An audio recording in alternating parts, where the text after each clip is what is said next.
Today is November 20th, 2025, and someone's had to go. This is Talkin Husky Hoops. It is a Yukon coronation. The Huskies make history. Back-to-back national champions. Welcome back to the 5th episode of Talkin Husky Hoops. I'm Mike Gizzi. And I'm Jeong. And on this show, we talk all things Yukon men's basketball, from game previews and game breakdowns, and anything involving Hurley and the men's team. Quickly, we released our last episode here on Tuesday. Yes. You got us. We released it on Monday because you want to know why we were busy camping out. We got there early on Tuesday morning, camped out, wanted to get those front seats. Had a great time, great vibe the entire time. Yes. Electric atmosphere, but you know what? Not the outcome we were hoping for. No. To say the least. So, Will, like always, how are we feeling today? Feeling okay. Obviously, tough loss. It's kind of how, Stars is feeling at the moment. Final score this week, Wednesday night, Arizona Wildcats 71, Huskies 67. 4 vs 3 matchup, Gamble Pavilion. A loss never feels good. How are you feeling about it? I'm going to start off with my personal emotions on this game. I'm not going to go too deeply onto how I feel. You know what? I'll say this. We'll start with, we did say we camped outside. We'll start with this.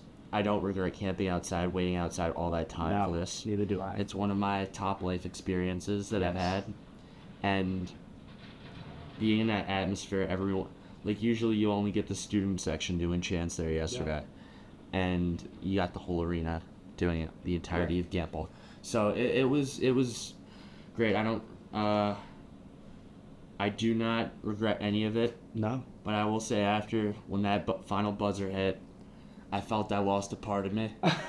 Yeah. I felt kind of broken. I think that had to do with the sleep deprivation. Yes. On top of it, I was walking back, people were asking me if I was crying. I was like, no, I just haven't slept. Yes. I had 3.5 hours of quality sleep. Yes. I can't lie, there were a few tears just because it was such a heartbreaking way to go down. We fought for so long and felt like that game could have went our way. Mm-hmm. But let's start off. Let's actually get into the actual game here now.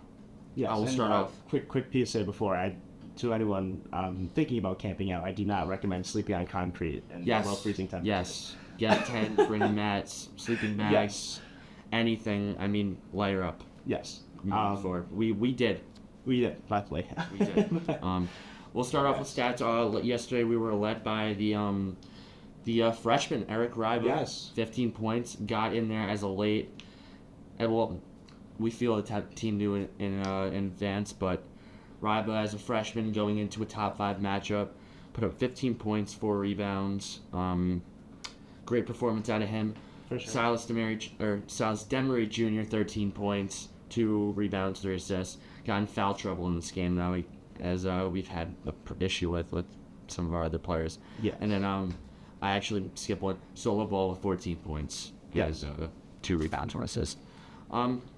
So obviously, I think for me, at least the most glaring thing in this game was the absence of Terrace Reed. Of course. So it was unfortunate to hear that. It was an hour or two before game time. We learned about 5:20 yesterday. Yes. I feel like this was a known thing. Yes. So I know that it was up in the air after the BYU game because I think that's where the injury occurred. Yes. So in hindsight, we definitely needed him to win that game and close it out, but it definitely didn't help the injury. Having to push through that, fresh off of getting hit, but it is what it is. Yeah. But big props to Ryba for stepping up. He did step up. Obviously, he's a freshman, so there were a few flaws. Usually, we start off with a lot of the positives that came with the game, but that's only because we've won so far. Yes. So we'll do it. So we'll end on a positive note this time. We'll go through the stuff that maybe wasn't so great yesterday. Do we want to start with rebounding or foul shots? Ooh. Pick a number between 1 and 2. 2. Rebounding. We got out rebounded yesterday, I believe, 43-23. Yes. Our lead rebounder was Eric Riber with 4 rebounds.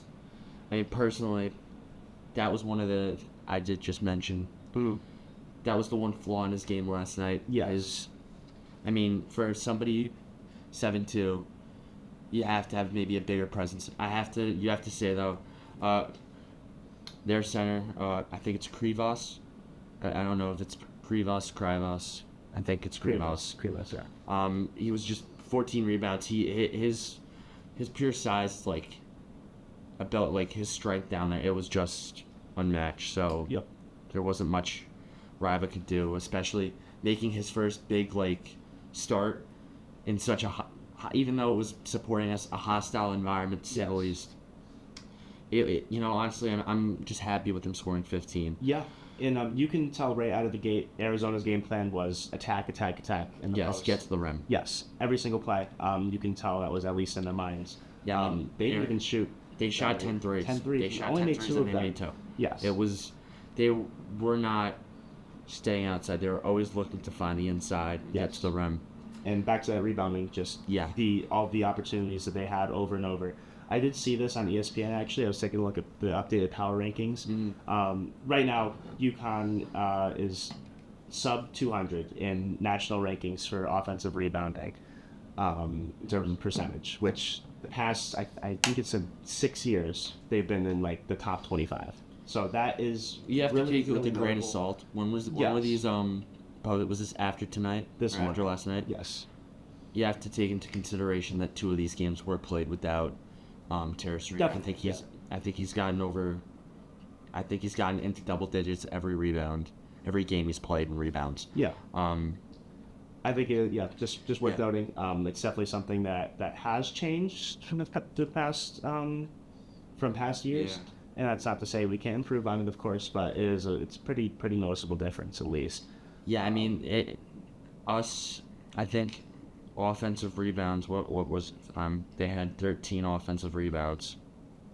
I mean, we had 6, but you can't get outdone like that. No. And the 13 offensive rebounds. I don't know how many of those led to points, but it just felt like, especially toward the end of the game, there was a few times where there were an offensive rebound that got put back into a shot that could have easily, if we grabbed it, kind of switched momentum up a little bit. But it felt like from the perspective of being in the student section, it was, we had our moments of we're in hype, but it felt like they were taken away almost immediately. Yes. On the defensive end, right after we got leads. So we just kind of, it's early in the season. It's something we'll improve on, and it's something that Rival will learn with time and more experience. And I was told this by my brother last night. Klingon wasn't great rebounding in his first season either. No. So it's part of the learning curve. Yes. It's something he'll learn, and I don't want to personally compare Eric Riber to Klingon because it's high expectations. Yeah. But you know what? Let's hope he reaches the same ceiling as he did. Yep. So there was the rebounding issue. We can only really attack Riber for that. I mean, because he's the one who was supposed to grab it. Usually it would be him and Reed responsible for that. But obviously Reed being out, a lot of that pressure fell on him, and falling on the back of a freshman, it's not going to be easy for him. Yeah. To that, talking about freshmen, I do want to give credit to Arizona. They started 3 freshmen, and they all showed up.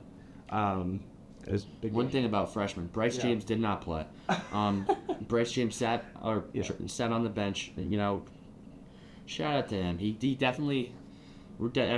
Student section, him going back and forth all the time. It was fun. Yes. But he won the battle, to say the least. We'll talk about them quickly. Jaden Bradley, 21 points. Koa Pete, 16. 16 and 12. 16 and 12. Yeah, that's what I'm talking about. They had 2 guys in double digits in rebounds. Yes. And then another guy with 7 off the bench. So it's like they just dominated off the glass and in the paint. So that's something that healthy we can improve on. For sure. especially we're talking about Reed being out. Even if Mullins is out, and we can drop, because Caravan's kind of having to move out Yeah. to that wing and get outside a little bit more and guard people on the edge. No, just having those guys will help with spacing. There's not as Yeah, many, so, yeah. not as many people down on the boards, and that gives more opportunity for chaos. Game plans switch up.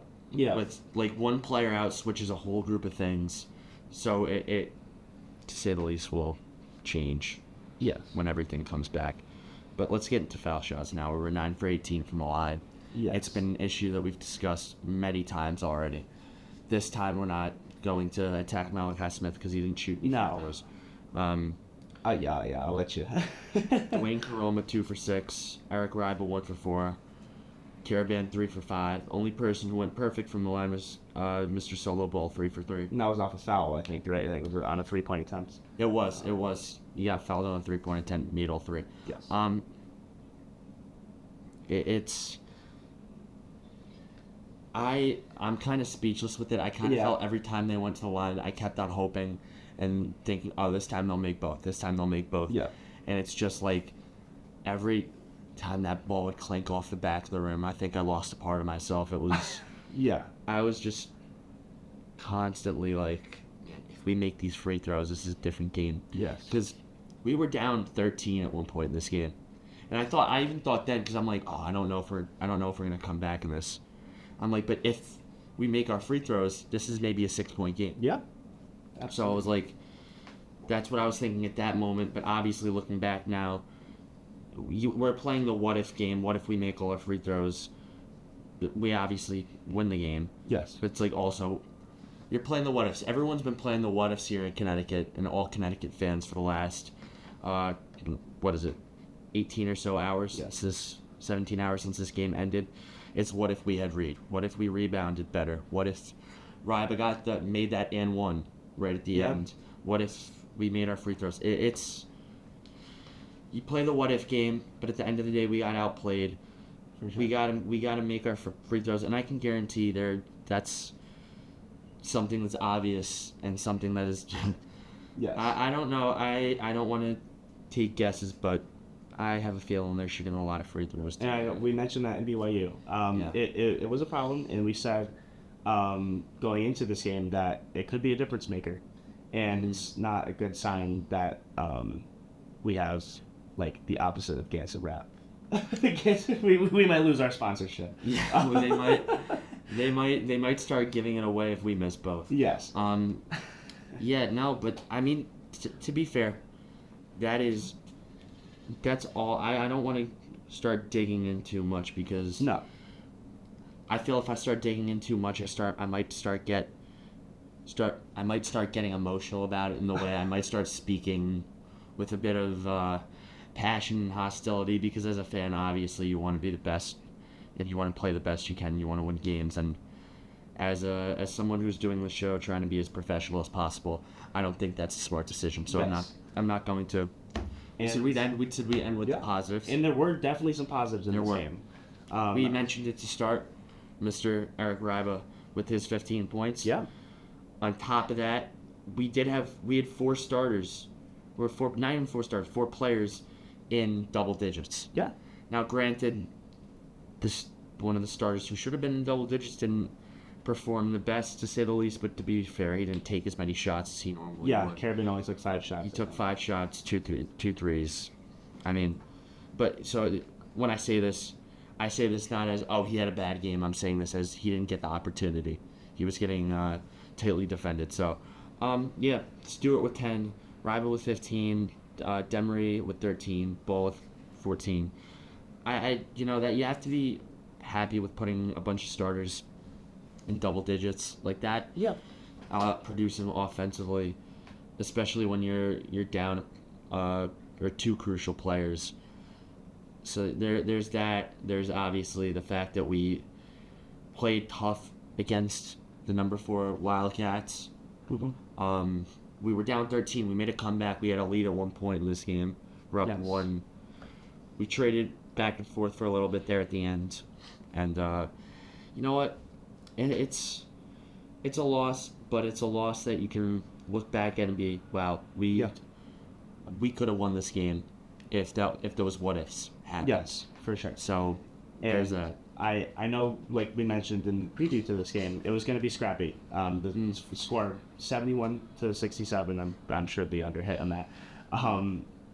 At the end of the day, we lost by 4 to probably like what?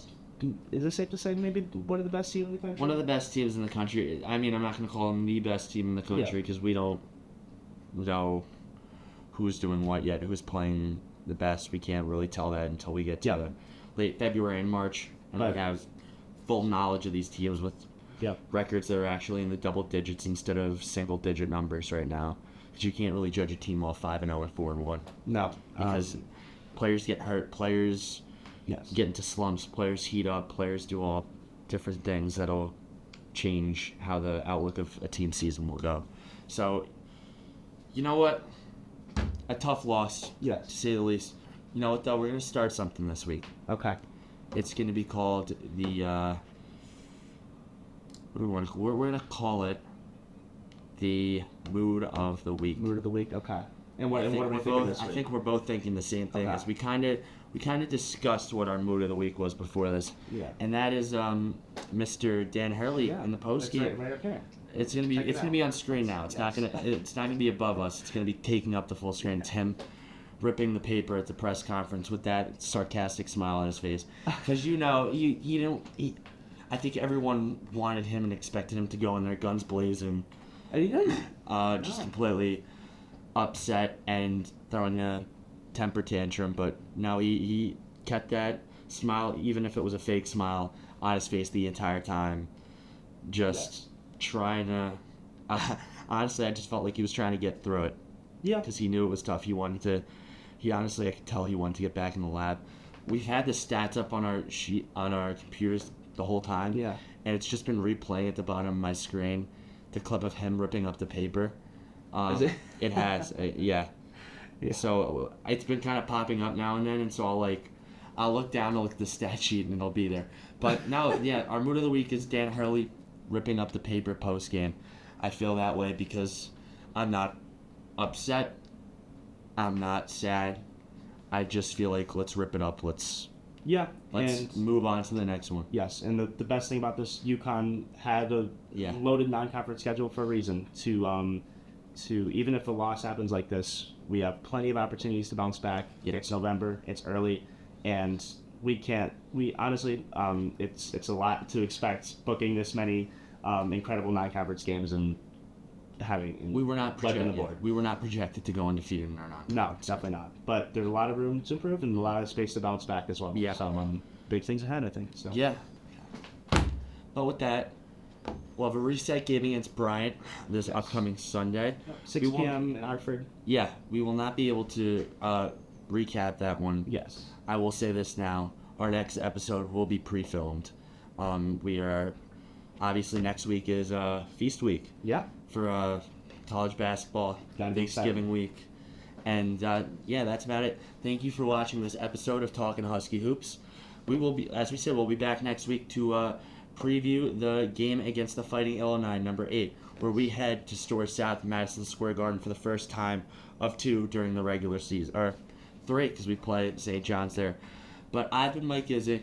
And I'm Jeong, UCTV Sports. Go Huskies.